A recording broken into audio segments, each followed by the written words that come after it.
Hey, Governor, it's Sean Hannity. They let you on the floor of the Democratic convention, Sean? Can you believe it?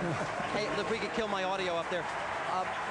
Governor, I can tell you the one thing, I'm calling it the reinvention convention, and that is, you know, here leading up to this convention, we had people like Al Gore and Howard Dean, yourself, you were out there very critical of the president. Yep. Ted Kennedy has been saying that he's a liar, and other people have been making all sorts of attacks.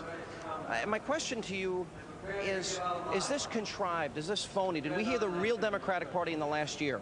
I think what we're seeing is there was a lot of anger at George Bush. We didn't feel that he won fairly in Florida. We did feel that he sent us to war without telling us the truth about why we're going. There's a lot of stuff. We've lost a lot of jobs.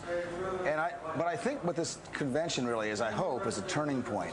We can't win if we only have a negative message. Everybody understands that.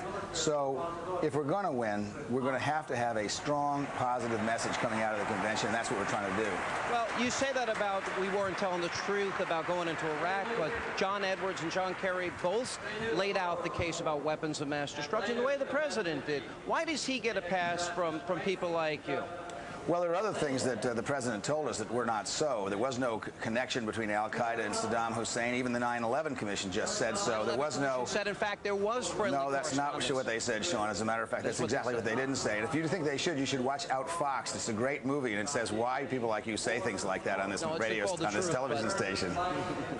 Well, the fact is they did say that there was correspondence. There was activity between the two. And my only point to you is John Kerry can say that there is a nuclear threat from Saddam Hussein, that his WMDs represent a real threat, but it seems the left gives him a pass. And George Bush is the only one who said these things now.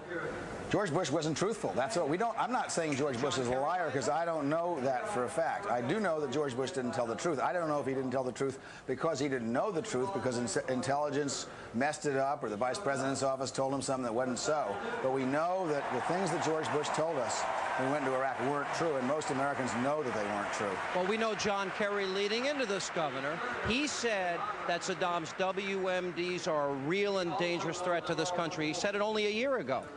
That doesn't answer the question. The President of the United States tried to imply that Saddam had something to do with 9/11, and that was not true. He also tried to imply that al-Qaeda, and the Vice President still does this to this day, that al-Qaeda was somehow connected with Saddam, and that was not true, and the President's commission said so.